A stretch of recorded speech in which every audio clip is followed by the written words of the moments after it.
बिस्मिल्लाहिर्रहमानिर्रहीम। जी बच्चों, मन के सच्चों, कैसे हैं आप लोग? जैसे भी हैं बहुत अच्छी बात है। चैप्टर 1 हम स्टार्ट कर चुके हैं। फिज़िकल प्रॉपर्टीज़ को आप देख रहे हैं। 6 फर्स्ट फिज़िकल प्रॉपर्टीज़ आप ऑब्ज़र्व कर चुके, उनका पीरियडिक ट्रेंड आप देख चुके। आज हम देखने जा रहे हैं इलेक्ट्रिकल कंडक्टेंस, और आज का हमारा जो लेक्चर है वो है लेक्चर नंबर 9। ठीक है, लेक्चर नंबर 9। इलेक्ट्रिकल कंडक्टेंस आपके पास जो प्रॉपर्टी थी metallic and non metallic character, almost आप कह सकते हैं कि ये प्रॉपर्टी उसके साथ मैच करती है, क्योंकि मेटालिक कैरेक्टर होगा तो आपके पास इलेक्ट्रिकल कंडक्टेंस भी होगी, क्योंकि आपके पास जो इलेक्ट्रिकल कंडक्टेंस शो करेंगे एलिमेंट्स वो मेटल्स ही होंगे। नॉन मेटल्स कभी भी इलेक्ट्रिकल कंडक्टेंस शो नहीं कर सकते।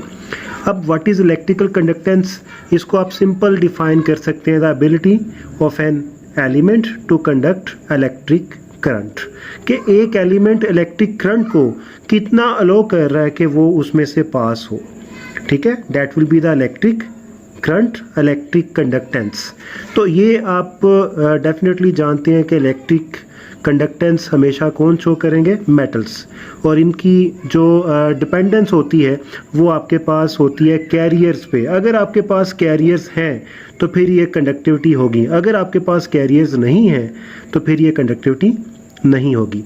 कैरियर आपके पास ऐसा होना चाहिए जो बाउंड ना हो।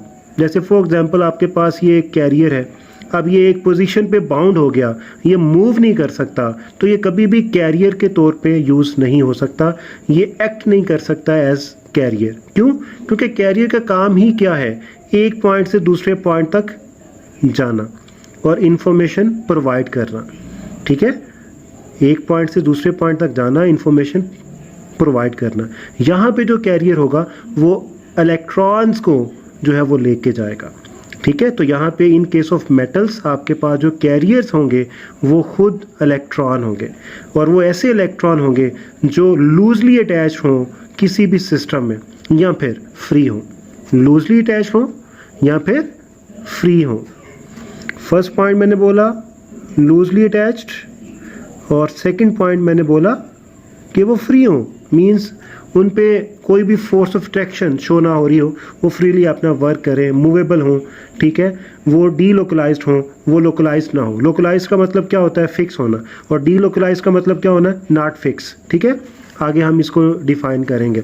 ओके, तो इलेक्ट्रिकल कंडक्टेंस की बेटे जो डिपेंडेंस है, point 1, presence of relatively loose electron in the outer most shell. आप जानते हैं कि आउटर मोस्ट शेल में ही जो इलेक्ट्रॉन होते हैं उन पे होल्ड सबसे लूज होता है, किसका? एटम का। तो ऐसे सिस्टम जिनमें वैलेंस शेल के जो इलेक्ट्रॉन हैं उन पे होल्ड वीक होगा, वो कंडक्टर होंगे, वो इलेक्ट्रिकल कंडक्टेंस शो करेंगे। Point 1। Point 2, ease of movement of electrons in solid state. अब देखिए, अगर वो मेटल्स हैं तो डेफिनेटली कौन सा फिजिकल स्टेट शो होगा? सॉलिड। ठीक है, मैक्सिमम केसेस में आपके पास कौन सा फिजिकल स्टेट होगा? सॉलिड। ठीक है, अब सॉलिड स्ट्रक्चर में मींस 3 डायमेंशनल अरेंजमेंट में, किसके अरेंजमेंट में? एटम्स के। आपके पास जो कैरियर्स हैं मींस इलेक्ट्रॉन है, उनकी मूवमेंट पॉसिबल है, और उनकी मूवमेंट के लिए जितना कोई एलिमेंट ज़्यादा परमिशन देगा उतना वो ज़्यादा इलेक्ट्रिकल कंडक्टेंस शो करेगा। ठीक है, अगर कोई एक एटम अपनी सॉलिड स्टेट में फ्री इलेक्ट्रॉन्स को ज़्यादा मूव करवा रहा है, ज़्यादा ईज प्रोवाइड कर रहा है इलेक्ट्रॉन्स की मूवमेंट की, इसका मतलब कि उसके स्ट्रक्चर में इलेक्ट्रॉन फ्रीली मूव कर रहे हैं, तो इसका मतलब कि वो ज़्यादा इलेक्ट्रिकल कंडक्टेंस शो करेगा। तो ये तो आपके पास फर्स्ट पॉइंट कंप्लीट हुआ, व्हाट इज़ इलेक्ट्रिकल कंडक्टेंस, और इसकी डिपेंडेंस किन फैक्टर्स पे है। ठीक है, तो डिफाइन आपने कर लिया। कंडक्टर्स कौन से होंगे? मेटल्स। क्यों होंगे? क्योंकि इनमें कैरियर्स हैं। कैरियर्स के आगे आपके पास फर्दर 2 फॉर्म्स हैं, या तो वो लूजली अटैच्ड होंगे या फिर वो फ्रीली मूव कर सकते हैं किसी भी स्ट्रक्चर में। ठीक है, ओके, अब हम जा रहे हैं इसके पीरियडिक ट्रेंड की तरफ। ठीक है, पीरियडिक ट्रेंड आपके पास फर्स्ट पॉइंट तो आपके माइंड में आना चाहिए कि ये मेटालिक ट्रेंड ही होगा। जो आपने मेटालिक कैरेक्टर ऑब्जर्व किया था, लेफ़्ट टू राइट वो डिक्रीज़ हो रहा था, डाउन द ग्रुप वो इंक्रीज़ हो रहा था। तो इलेक्ट्रिकल कंडक्टेंस भी ऑलमोस्ट वही ट्रेंड पे चलने वाली है। ठीक है, तो देखते हैं जी यहाँ पे आपको ट्रेंड क्या मिलने वाला है। फर्स्ट पॉइंट, आप मूव करोगे अक्रॉस पीरियड, ठीक है, लेफ़्ट टू राइट आपकी मूवमेंट होगी और आप फर्स्ट ऑफ ऑल देखोगे ए टाइप सब ग्रुप्स, जो आपके पास टिपिकल एलिमेंट्स हैं उनके पीरियड्स को आप ऑब्जर्व करोगे। तो हमने सेकंड पीरियड लिख लिया। सेकंड पीरियड आप सबको आता है, listen BBC news on Friday night, जुमे की रात को आपने बीबीसी न्यूज़ सुननी है। ठीक है, ये आप सभी को आना चाहिए। Lithium, beryllium, boron, carbon, nitrogen, oxygen, fluorine, neon. ठीक है, ओके। अब यहाँ पे जो आपके पास इलेक्ट्रिक कंडक्टेंस का ट्रेंड होगा वो बेटे आपके पास क्या होगा, डिक्रीजेस।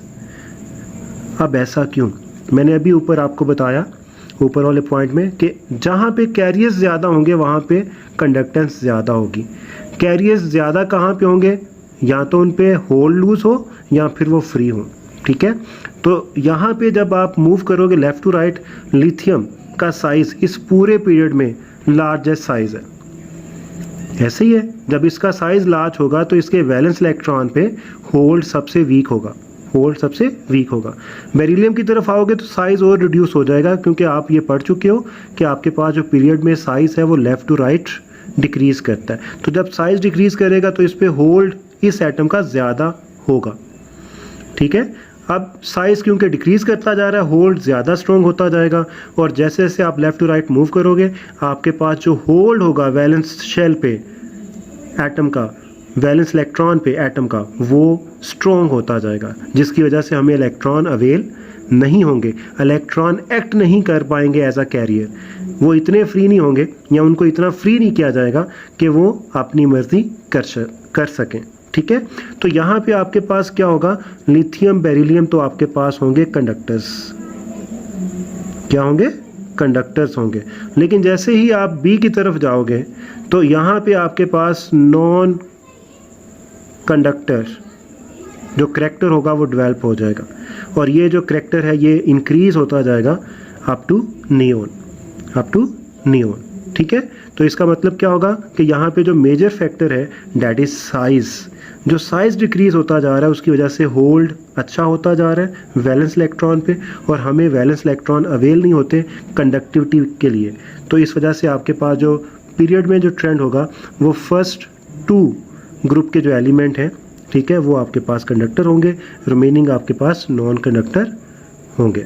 ठीक है, ये आपके पास हर पीरियड का ट्रेंड है। ओके जी, अब अक्रॉस द पीरियड आपने ट्रेंड देखना है 20 सब ग्रुप एलिमेंट्स का, इलेक्ट्रिकल कंडक्टेंस का। ठीक है, तो बेटे ये ट्रेंड देखने से पहले आपके सामने मैं एक सिंपल सा कंसेप्ट रखने वाला हूँ। आपके पास ये 3D सीरीज़ है, science teacher very critical man, iron course नहीं, copper zinc course, means scandium, titanium, vanadium, chromium, manganese, iron, cobalt, nickel, copper and zinc. इनके नीचे मैंने वैल्यूज़ लिखी हुई हैं इनके एटॉमिक साइज़ की, एटॉमिक साइज़ की। ज़रा ऑब्जर्व कीजिए कि पीरियड में left to right atomic size क्या करता है, डिक्रीज़ करता है। तो यहाँ पे ज़रा ट्रेंड देखिएगा, 161 पिकोमीटर, 145 डिक्रीज़ कर गया, 131 डिक्रीज़ कर गया, 125 डिक्रीज़ कर गया, 124 डिक्रीज़ कर रहा है, 124 कांस्टेंट, उसके बाद 125 125 अगेन कांस्टेंट, यहाँ पे आ जाएगा 128 और 133, यहाँ पे ये इंक्रीज़ कर गया। इसका मतलब क्या होगा कि ये आपके पास डिक्रीज़ करेगा, उसके बाद ये आपके पास कांस्टेंट रहेगा और एंड पे आपके पास ये इंक्रीज़ करेगा। ठीक है, तो बेटा यहाँ पे आपके पास ये ट्रेंड जो है ये इसका एटॉमिक साइज़ का है। ठीक है, और अगर इनमें एटॉमिक साइज़ का ट्रेंड एक प्रॉपर नहीं हो सकता कि वो लेफ़्ट टू राइट इंक्रीज़ कर रहा है या फिर डिक्रीज़ कर रहा है, तो यहाँ पे ज़रा ट्रेंड देखिए, डिक्रीज़ करेगा, उसके बाद कांस्टेंट रह रहा है, उसके बाद इंक्रीज़ कर रहा है। ठीक है, तो ट्रांजिशन एलिमेंट्स का बस यही इशू है कि यहाँ पे हमें कोई भी स्पेसिफिक पैटर्न नहीं मिलता।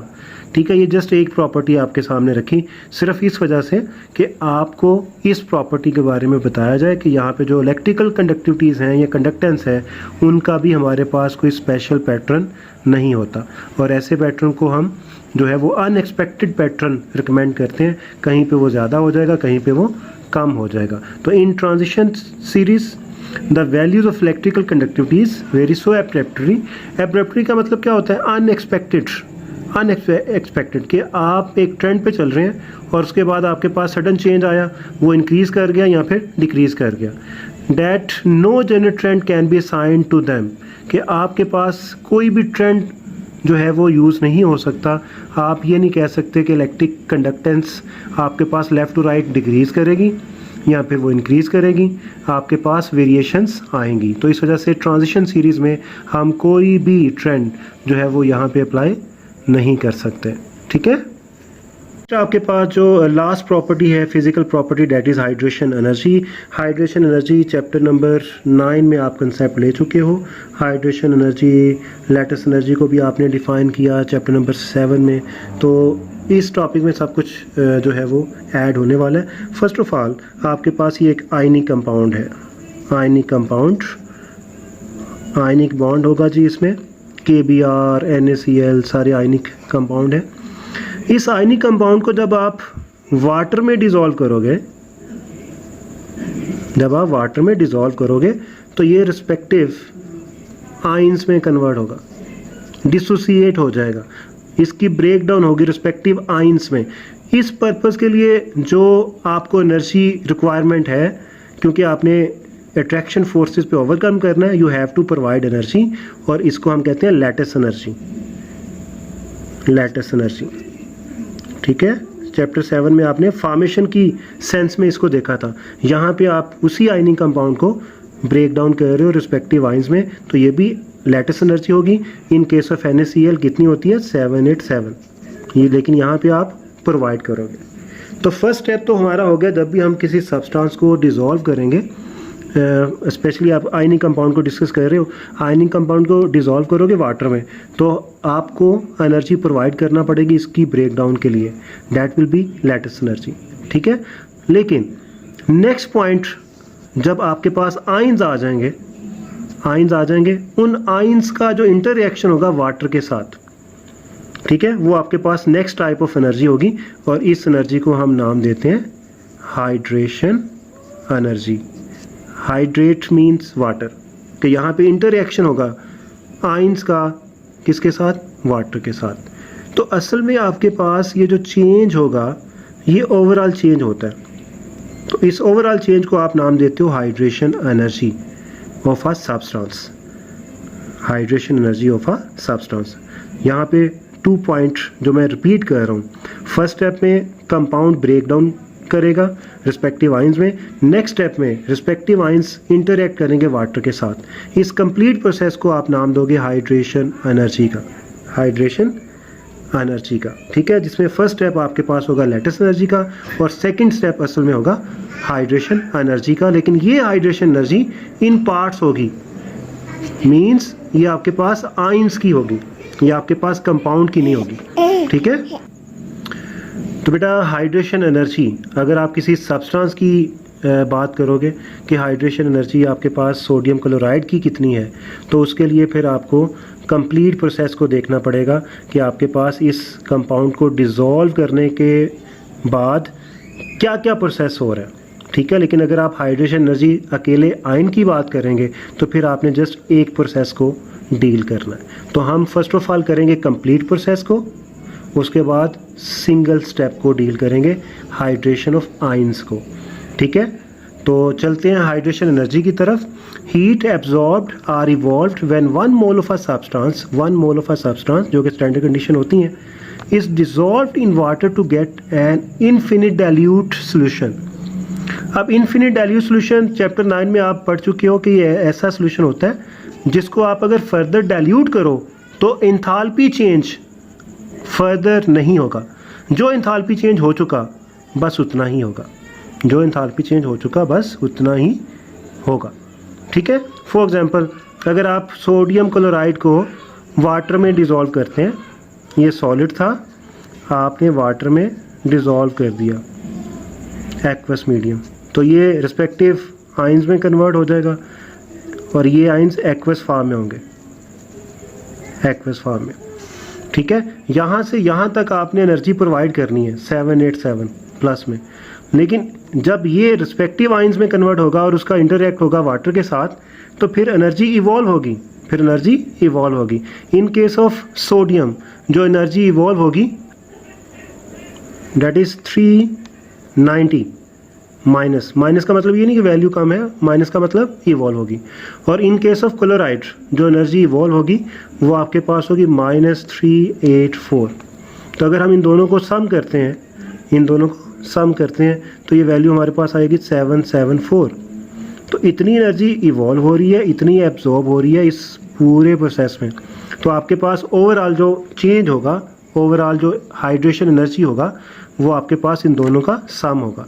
तो ये ज़्यादा वैल्यू है, इन दोनों का डिफरेंस है 3, तो ये +3 हाइड्रेशन एनर्जी होगी किसकी? सोडियम क्लोराइड की। तो ये प्लस में भी हो सकती है, माइनस में भी हो सकती है। अगर जो हीट है जो एब्जॉर्ब हो रही है वो कम है उस हीट से जो इवॉल्व हो रही है, तो फिर माइनस में होगा, ठीक है। लेकिन अगर हीट जो एब्जॉर्ब हो रही है वो ज़्यादा है और हीट जो इवॉल्व हो रही है ड्यूरिंग हाइड्रेशन ऑफ आइंस अगर वो कम है, तो फिर ये पॉजिटिव में होगा, ठीक है। अब हम डिफाइन करते हैं हाइड्रेशन एनर्जी ऑफ आइन। ये देखिए, आपके पास जो हाइड्रेशन एनर्जी ऑफ आइन है ये हमेशा इवॉल्व होगी। आपकी बुक में एब्जॉर्ब भी लिखा हुआ है, लेकिन वो किस सेंस में लिखा हुआ है? वो ऊपर वाली डेफिनेशन की सेंस में लिखा हुआ है जब आप सब्सटेंस की बात करेंगे। इसमें पॉसिबल है एब्जॉर्ब भी हो सकती है, इवॉल्व भी। अभी मैंने एग्जांपल जो दी वो एब्जॉर्ब होने वाली है, ठीक है। कोई और आयनिक कंपाउंड लोगे तो वो नेगेटिव में शो होगा, ठीक है। जैसे लिथियम क्लोराइड ले लीजिए तो उसकी वैल्यू नेगेटिव में आएगी, वो एक्सो रिएक्शन होगा। अब जो हाइड्रेशन एनर्जी ऑफ आइन है ये हमेशा एक्सो रिएक्शन होगा। Heat evolved when 1 mole of gaseous ion dissolve in water to give an infinite dilute solution. For example hydrogen है, ये गैसियस फॉर्म में है, ठीक है। इसका 1 मोल आप डिसॉल्व करते हैं वाटर में तो ये एक्वस फॉर्म में आ जाता है। अब यहाँ पे आपके पास सिर्फ ये वाला स्टेप हो रहा है, आइन प्लस वाटर। इस स्टेप की हम बात नहीं कर रहे, तो ये स्टेप हमेशा एक्सो होगा। और इन दोनों स्टेप का जो सम है वो एक्सो भी हो सकता है और एंडो भी हो सकता है, ठीक है। तो यहाँ पे इन केस ऑफ हाइड्रोजन आइन आपके पास एनर्जी जो रिलीज होगी दैट इज माइनस, ये प्लस लिखा गया यहाँ पे, ये माइनस है, ठीक है, -1075। इतनी एनर्जी इवॉल्व होगी। इसको आप इस तरह भी रिप्रेजेंट कर सकते हैं, H++ H2O मेक्स H3O+, ठीक है। हाइड्रोनियम आयन बन जाएगा, इसका इंटरैक्ट होगा वाटर के साथ, ठीक है। तो ये आपके पास हाइड्रोजन आयन की हाइड्रेशन एनर्जी है। अब इसका हम ट्रेंड देख लेते हैं, कुछ एग्जांपल भी देख लेते हैं और कुछ MCQ पॉइंट ऑफ व्यू से कंसेप्ट भी देख लेते हैं। ओके बेटे, तो इसकी जो डिपेंडेंस है वो आपके पास है चार्ज डेंसिटी पे। चार्ज डेंसिटी आप फर्स्ट ईयर में पढ़ चुके हो। चार्ज डेंसिटी आपके पास असल में रेशो है चार्ज ओवर साइज, और ये charge density that is directly proportional to hydration energy of ions. जैसे फॉर एग्जांपल आपके पास ये फर्स्ट केस है, इस केस में आपके पास हाइड्रोजन H+ है, लिथियम +1 है, सोडियम +1 है, पोटाशियम +1 है। सबका चार्ज सेम है, चार्ज सेम हो गया। साइज सबसे ज़्यादा किसका होगा? डेफिनेटली पोटाशियम का। जब साइज ज़्यादा होगा तो चार्ज डेंसिटी सबसे कम पोटाशियम की होगी, क्योंकि साइज डिनोमिनेटर है।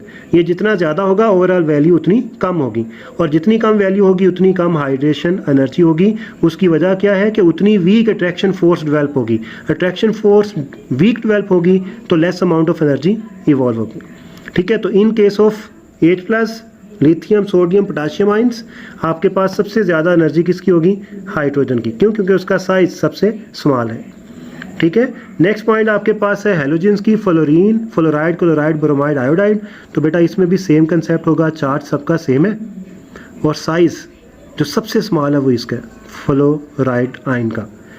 तो चार्ज डेंसिटी सबसे ज़्यादा किसकी होगी? फ्लोराइड आयन की। यही वजह है कि उसकी हाइड्रेशन एनर्जी भी सबसे ज़्यादा है। नेगेटिव साइन का ये मतलब नहीं कि वो स्मॉल वैल्यू है, नेगेटिव साइन जस्ट जो कह रहा है कि हीट इवॉल्व हो रही है। थर्ड केस आपके पास ऐसे आइंस हैं जिन पे चार्ज है +2, मैग्नीशियम, कैल्शियम। कैल्शियम मैग्नीशियम के नीचे आता है ग्रुप में साइज इंक्रीज होता है। कैल्शियम का साइज इंक्रीज होगा, ज़्यादा होगा as compare to magnesium. Magnesium का अगर साइज स्मॉल है, चार्ज दोनों का सेम है, तो इसका हाइड्रेशन एनर्जी ज़्यादा होगा और है भी ज़्यादा। अब अगर आप इन दोनों को लेकर इसको कंपेयर करते हो तो इसका मतलब क्या होगा कि इसका जो चार्ज डेंसिटी है एल्यूमिनियम +3 का, वो सबसे ज़्यादा होगा। क्यों? क्योंकि ये आपके पास चार्ज सबसे ज़्यादा शो कर रहा है। इनका +2 है, ये चार्ज सबसे ज़्यादा शो कर रहा है और साइज़ भी इसका इनसे कम होगा अगर आप पीरियड में मूव करते हैं। यही वजह है कि ये -4613 वैल्यू शो कर रहा है। इतनी ज़्यादा एनर्जी इवॉल्व कर रहा है। ठीक है, तो इसका मतलब जिसकी चार्ज डेंसिटी सबसे ज़्यादा होगी उसका हाइड्रेशन एनर्जी, उस आयन का हाइड्रेशन एनर्जी भी सबसे ज़्यादा होगा। पीरियडिक ट्रेंड में आपने पीरियड में जब आप मूव करना है तो आपको पता है साइज़ जो है वो डिक्रीज़ करता है और जो चार्ज है वो इंक्रीज़ करता है। जैसे for example lithium, beryllium, boron, तो यहाँ पे +1, +2, +3। तो ये दोनों फैक्टर किसकी फेवर में जा रहे हैं? ये दोनों फैक्टर आपको हाइड्रेशन एनर्जी की फेवर में जाएंगे। हाइड्रेशन एनर्जी उतनी ज़्यादा होगी।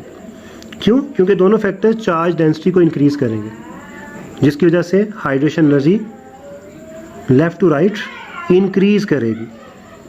क्या करेगी? इंक्रीज़ करेगी। इसका मतलब ये आपके पास ट्रेंड इस तरह होगा, लाइक दिस। ठीक है, तो पीरियड में लेफ़्ट टू राइट इंक्रीज़ करेगी। ग्रुप में क्या होने वाला है? ग्रुप में बेटे डाउन द ग्रुप आपके पास साइज़ इंक्रीज़ करता है।